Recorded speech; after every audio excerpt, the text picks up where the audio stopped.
Okay.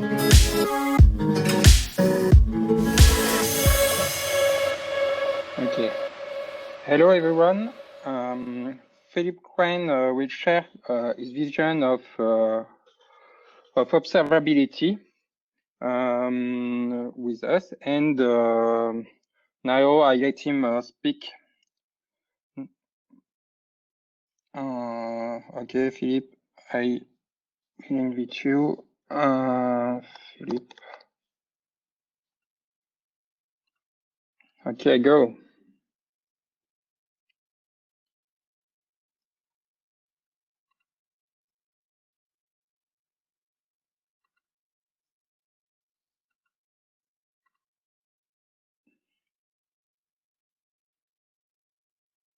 Here it is.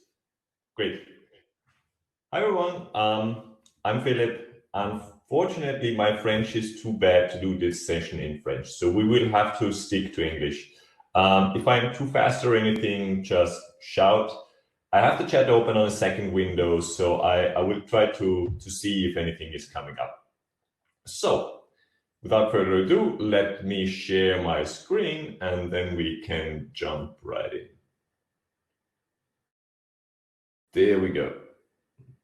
Okay, so observability, the buzzword that has been hovering around us for some 1, 2, 3, whatever years by now. And everybody is still trying to figure out what does it mean, why do I need it, or why don't I need it? So let's see what is actually in there and what to do with the logs, metrics, and traces you have potentially been collecting in the past already. So I work for Elastic, the company behind Elasticsearch, Kibana, Beats. Maybe you know my slightly older colleague, David Pilato. He is probably the one who is doing a lot more stuff in France because he also speaks French and is living close to Paris. But for a change, I'm here for you today. So let's see what we can do on this topic. My assumption is that logs are what pretty much everybody is using, at least in production, to see what is going on. And logs are easy because it's very easy to write a log statement in any application. You can have just this occurrence of an event. The downside basically with logs is that it's very component level focused, or basically your application runs through some code and you just make that statement of like, here, give me an info, a warn, an error, whatever at this piece in the code. But it's just like, basically it's very piecemeal, or it's just this specific step in the code for which you put out some information. It's much harder to get the complete picture of your entire application or an entire request. But we'll get to that. The big advantage is that it's easy to get started with, and it's also very common. And it's normally a good way to get started with seeing what your application is doing.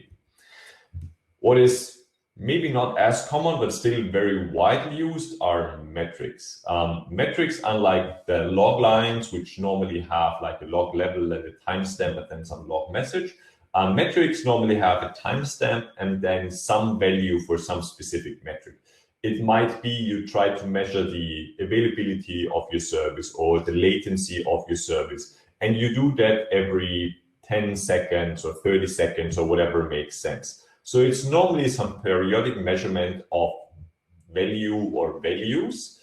The really nice thing about metrics is that they give you a good overview of how is the system behaving overall, like what is the availability in the last hour, what is the latency of our application today over time.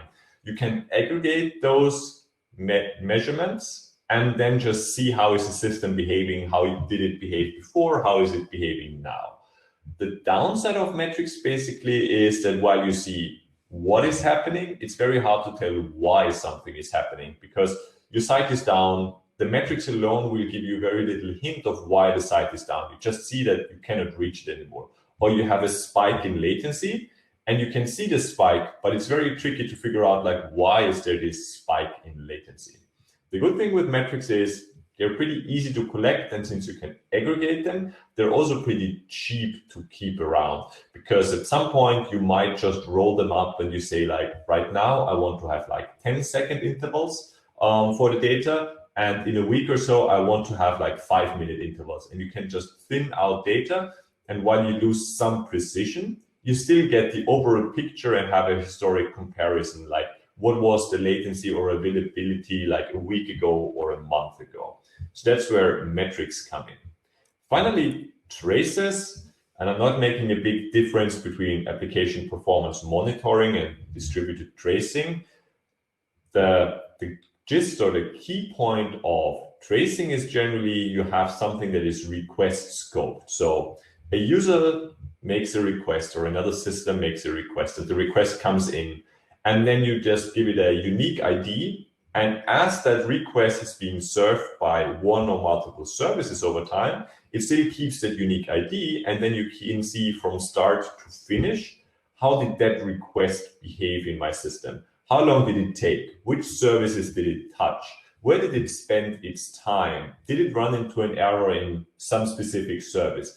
So it is really the request scope that is the difference here, or that is adding features. And thus, it is more on the application level than the component level. So logs are very much like this piece in the code, something is happening. The tracing is really about like the entire request scope. And it is helpful to answer the question like, why is something slow, or where is something slow? So that's where tracing is coming in. The main downside of tracing is that it's potentially generating a lot of data, because you need to follow that entire request over all the services and collect like different pieces of information here and there. And if you do that for every single request, that's potentially a lot of data to collect. There are multiple ways around that, and we will briefly touch on them later on, but that is kind of the downside. Also, the downside is that the instrumentation of your application is potentially a bit trickier. For logs, every programming language has a log library, and you normally just use that log library to generate some log statements. The tracing normally needs a dedicated agent. Depending on the language, it's easier or harder to automatically include that, or more manual work. And kind of like the trick, or where the real value of an agent is normally coming from, is the integration into different programming languages and frameworks. So for example, if you're using, let's say, Java, and you're using Spring Boot, your agent needs to support Spring Boot and understand like what is Spring Boot doing here, to actually tie into that, to figure out like where are you spending your time, what is working and what is not working. Since Spring Boot, for example, is very common and popular, it's highly likely that any agent will support it. But if you're using any less common or more obscure libraries or frameworks, maybe they're not supported, and then you will need to do more manual instrumentation to actually make them work and extract the right information from that. So what is observability now? Like maybe you have heard that logs, metrics, and traces are the 3 pillars or columns or whatever of observability. And some people try to paint it out like this. So you can see you have metrics, traces, and logs. And then you have some overlap between them. For example, instead of just having plain logs, you could have this overlap between tracing and logging, and then you have request scoped events. So for example, if you have request scoped, you could then say like, give me all the log messages for this specific request from a user. And then you would just see like all the log statements for all the requests happening, or within all the different calls within that one request. Or you could do the same thing for metrics, where you could say, give me the metrics for specific requests. And kind of like the center of this part here is where some people say like, this is what observability is, the request scope aggregatable events that you want to collect. And while this is maybe not entirely false, it's maybe also not the full story.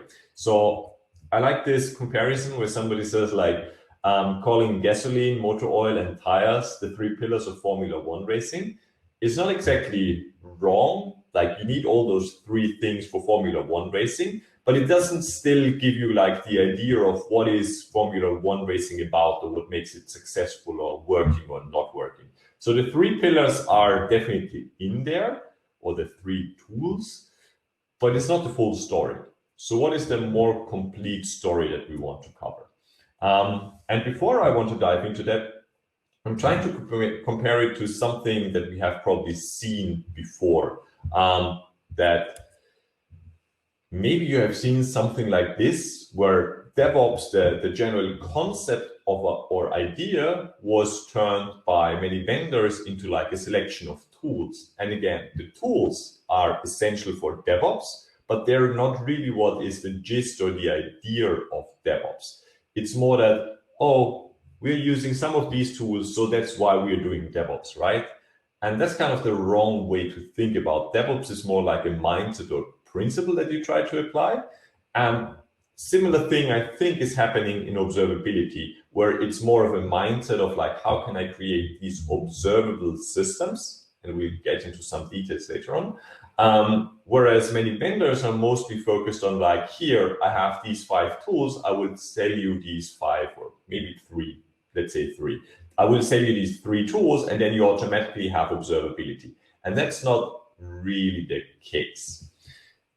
But well, for DevOps, this is how we got to that. And it probably also plays into the same thing, like for DevOps, it was the Peps versus Kettle thing, that before you had this Peps approach where your servers had names and you would raise them by hand and you would care for them if they were sick. Later on, once you had automation, your servers didn't have like nice human names anymore, and they were raised automatically or created automatically. And if they were kind of like not behaving the way you wanted, you would just replace them with a new version that would do the thing that you want. And for observability, it's also kind of like this switch, not from Peps to Kettle, but maybe more in terms of architecture, where you say we're moving from a static monolithic architecture to some elastic, more microservice architecture. Why? If you just have the good old monolith, so you have one application and it's talking to one database, then you probably are okay if you just have logs, because you pretty much see what is happening. Whereas if you have something that is made up of a couple of services and you change or roll out new versions of the services more or less frequently, and they're talking to various databases and they're scaling up and down, it's much harder to see what is the current state and how is the system overall behaving. So what you need there is you need to have like go this next step. So rather having the classic monitoring, you want to have more of this more insightful and maybe dynamic observability that you can have there. So going from the monolith to the microservice architecture, that's another reason why you want to have a different way of insight into that. What vendors mostly then will talk about is tools and tools everywhere, but maybe it's not just the tools that you need. By the way, DevOps was totally abused, and then there were DevOps tools and DevOps jobs and even DevOps departments. And kind of a similar thing seems to be happening for observability, where you have the observability or observable team or role, which is really not the idea of creating observable systems. Observability is an attribute of a system and not a job role or a department. But just like with DevOps, who could blame people? Because if you search for a system engineer in the US, like their salary is on average like $97,000 a year. Whereas if you search for a DevOps engineer, suddenly you'll have a 20% increase in salary just by calling it DevOps instead. So while some people then said like, well, we should do DevOps or we should call ourselves DevOps, at the same time, then people said like the same thing for observability. If whatever I did with monitoring, if I could call it monitoring, and then I can charge 20% more just by calling it observability, of course I will call it observability afterwards. But that's not really the point of observability. So what is observability in the end? Let's see. The Wikipedia definition, or the definition on the general theory of control systems, is a system is observable if the behavior of the entire system can be determined by only looking at its inputs and outputs. So you don't need to basically look or reach into the service and do something new to figure out how it's behaving and how it's doing. It's more about like you have these inputs and outputs that you're already measuring. And just by looking at them, you can infer the general state. but this still doesn't mean anything for IT systems. So what are we really trying to think about here? And there is this concept of known and unknown things. And this, I think, is very helpful. So you have the known knowns, which are basically the things we are aware of and understand. This is generally the dashboards that you're building for an application, because you know this is what is important and this is what probably failed in the past. So this is what we are looking at. We internally at Elastic have the joke that there are not enough interns in the world to stare at all the dashboards that people have built. So it's maybe not the final solution to this problem. But it is something that is very widely used and does have its place. So this is for things that you know how they behave, and you can then spot on a graph or dashboard how they should not behave, or that is something happening that shouldn't be happening. At the same time, you have the unknown knowns, things we are not aware of, but do understand in general. This is potentially something where maybe some automation or machine learning could help you, is that you just look at various metrics and then have like some machine learning algorithm to learn how does this behave. And then over time it learns how does this, I don't know, the request time, the error rate, the unique users on your system, whatever you have. The system learns what is normal or what has happened in the past. And then if you have a state that is not normal anymore, it could alert you. For example, it could figure out, oh, there are not enough users logged into your system right now. This is like uncommon for your service. Maybe something is broken. So you didn't have like the right dashboard to look at that explicitly, but machine learning basically learned automatically. This is what was normal before. Something weird is happening, an anomaly. So maybe I need to figure out what is going on there. Then you have the known knowns. It's this one here. Things we are aware of but do not understand.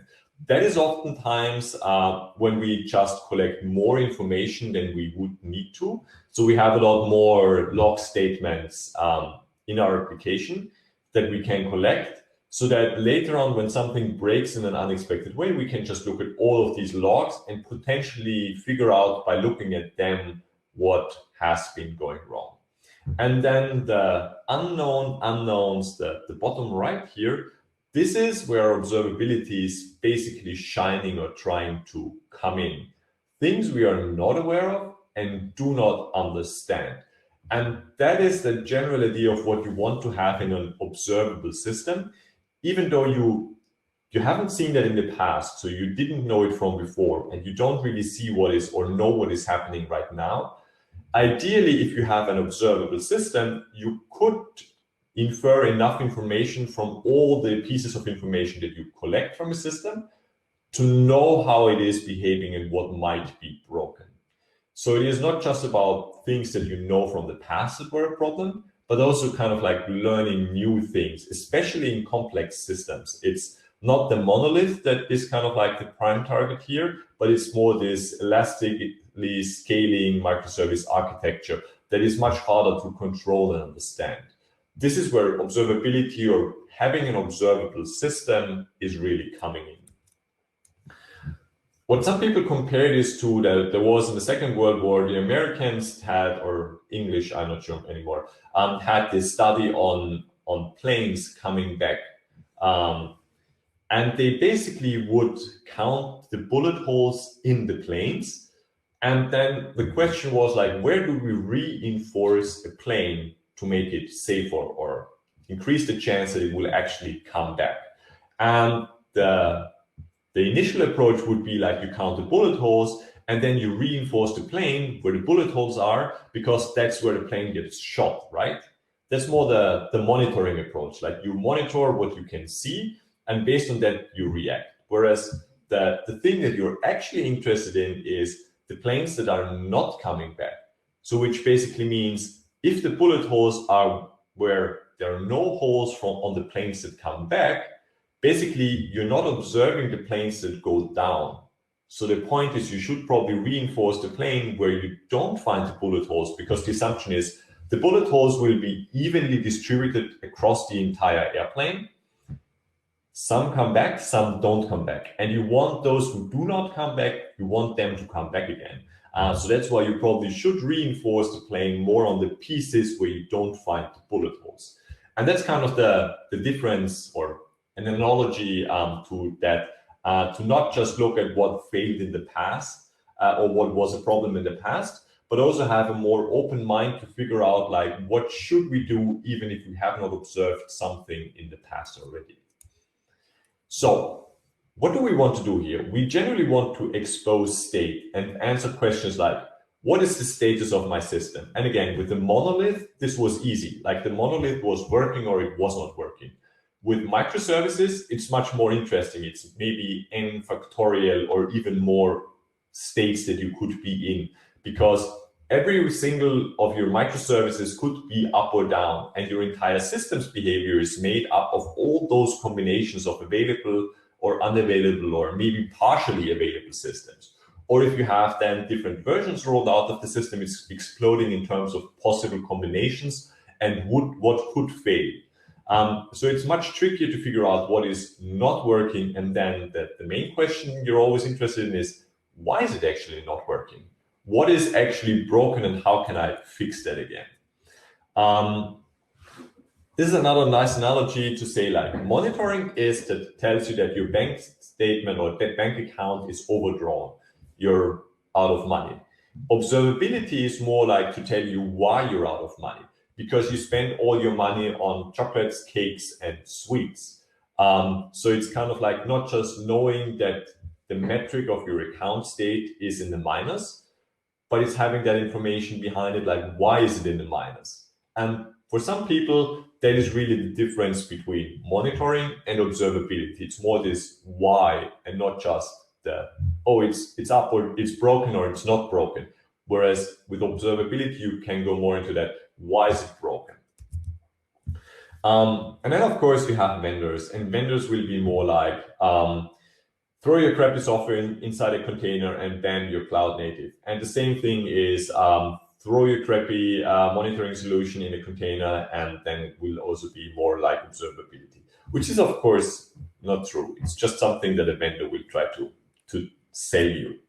So what you really need to do is to get to more of this observable state is you want to instrument your applications without shipping new code. So basically, you want to learn from your system and how they're behaving without having to redeploy a new application where you added more log statements. So that's normally an act of desperation when nothing is working anymore, and you just add more debug log statements all over your code and deploy that and hope that the same problem reoccurs. And that with those additional log statements, you can actually figure out what is going wrong. But that's exactly not the idea of observability, that you need to redeploy your application. Especially with complex applications, you have more of this Heisenberg problem, where if you redeploy anything, maybe the system, the problem just goes away and you will never figure out why it happened. So that's why you don't want to ship new code, but you want to automatically get more insight into your applications. One thing, and I was talking about that sampling for tracing, because tracing potentially generates a lot of data. You want to sample that. So sampling would be like you throw away 90% of the requests, you only keep 10% of the requests. And the assumption is you have so many requests that even those 10% of the requests will be representative of all the requests that are coming to your system. So even from a subset of the requests, you can infer what is slow or what is broken or what is not working as expected, which might happen or might not happen. There are two different ways to do sampling, by the way. The one is like the simple or stupider one, which is head-based. So if you have a request coming in, the first service makes a decision like, I want to collect the trace of this request or not. If you just do it randomly and keep 10% of the values, that's one way, but it might miss the interesting parts. Tail-based latency is kind of like the smarter approach. With tail-based sampling, you make that decision what you keep and what you throw away at the end of the request. And at the end of the request, you can figure out like what is slow and what is fast. and what worked and what didn't work. And normally you're interested in the slow or failing requests, whereas the fast, successful ones you can throw away because you will not learn that much from them. So some people say you can only really figure out the state of a broken system by looking explicitly at those bad requests. And that is much more efficient to look at the bad request than just a sample of all the requests. So you potentially want to collect all the things, or at least all the relevant things. But not all signals or metrics that you could collect are equal. So some things you really want to care more about than others. So for example, can users log into your system? Can they do a transaction? Can they put something in a shopping cart? Can they perform a search? Is the search working correctly? Those are all relevant because they're user-facing, and users would immediately notice that something is off if those are broken. Other things, it's like an API uptime, some internal latency that is not really user visible. Those are all interesting signals, but they are not the same thing, because the first group this is basically what, when you want to be woken up at night about them, these here, you can probably wait until the next working day to figure out, like, okay, did we deploy some internal service that was slightly slower, but it didn't really impact the user? Should we care about it? Yes or no? So while all of the information is interesting to collect, some of them are more interesting than others, and you only want to do alerting on the ones that are more relevant for you. If you're not familiar with the SLI, SLO, and SLA concept, they're in the metric space. A good way to approach, like, how is your system behaving? It doesn't really tell you why, but it's just to collect the baseline of how is my system behaving. So for example, for uptime, the service level indicator would be, is my service up or down? And then you have an objective, which says, like, my system should be up 99% of the time at least. And then you have an agreement either inside the company or to some outside party. And that potentially means you owe them money if you breach that agreement. So for example, you have multiple teams and each one of them has their own service and the services are talking to each other. Then you might have some service level agreement between the teams to actually ensure the overall system is working because everybody is sticking to their agreed SLA.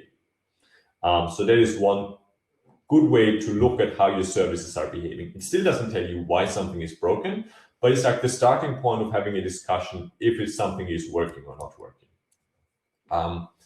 Just one side note, basically, on that availability. Availability and those nines of uptime are very expensive, especially if you want to have many of them, like 5 nines or 6 nines or whatever.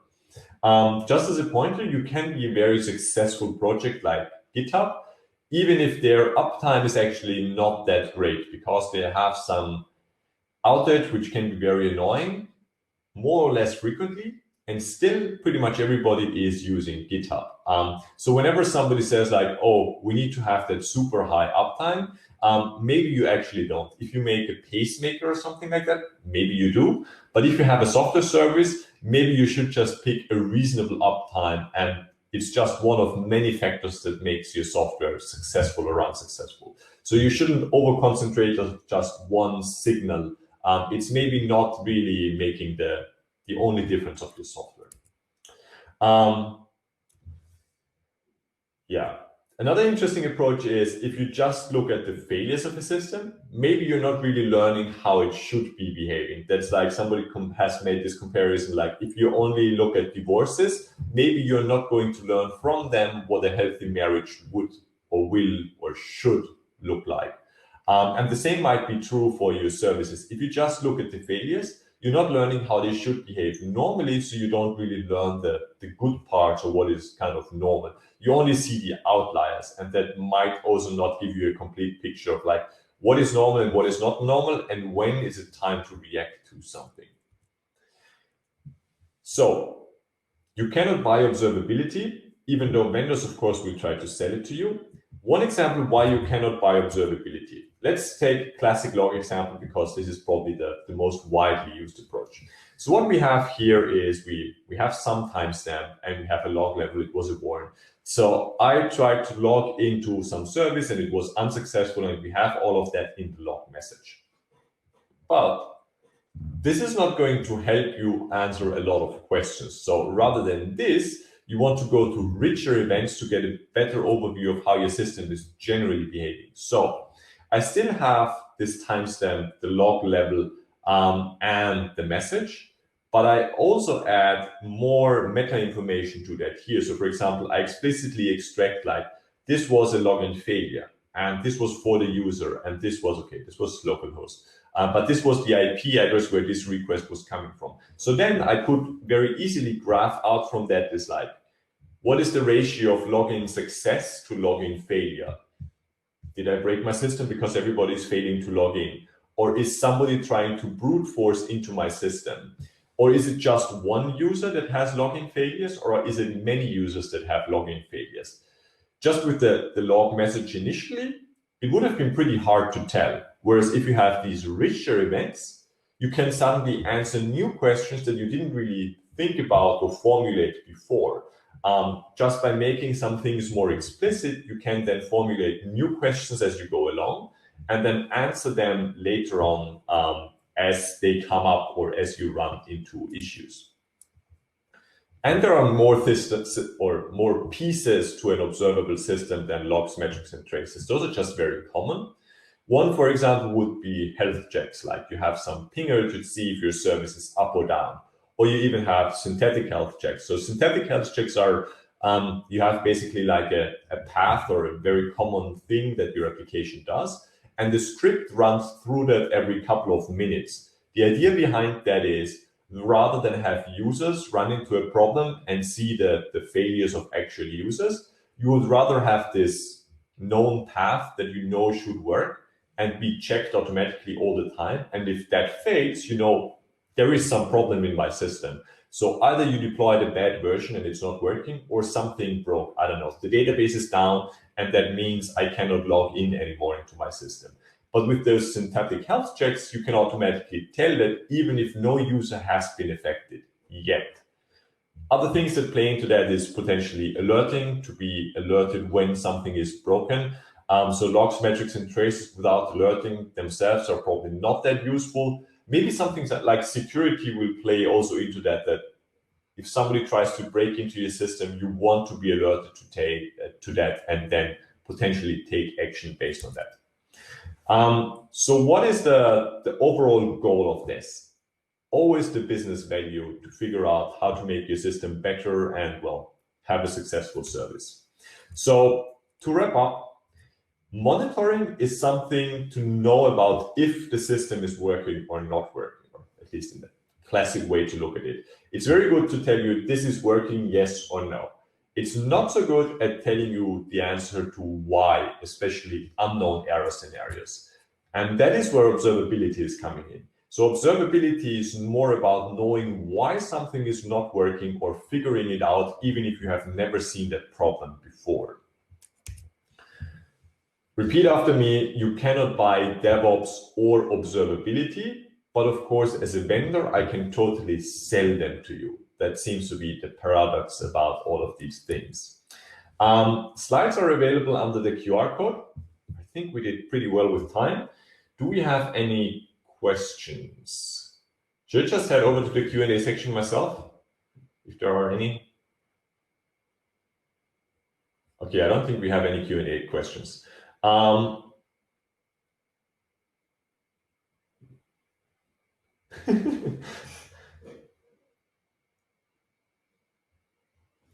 Thank you. Are there any questions that I can answer now, or is everybody happy after a long day?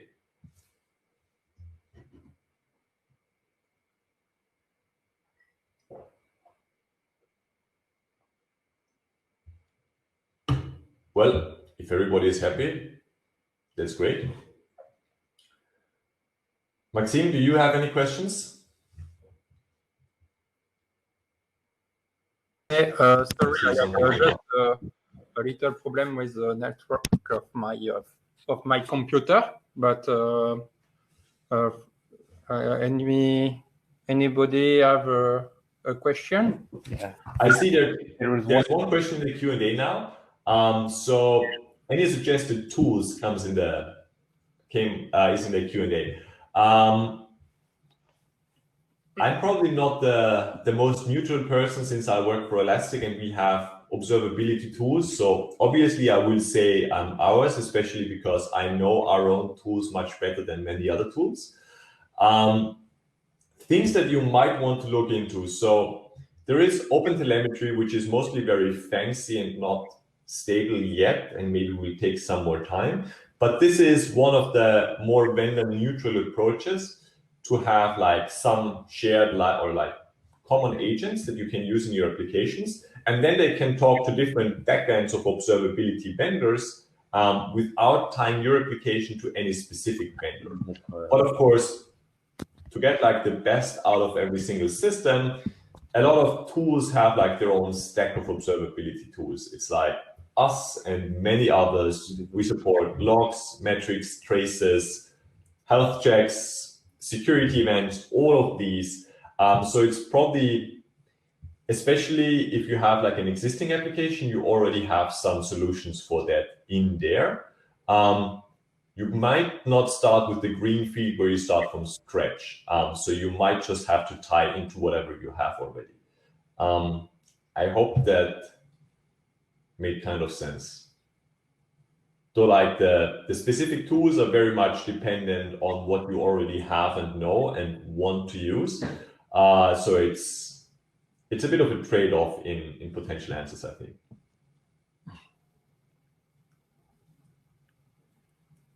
Okay. If there are not other questions, we can stop the streaming.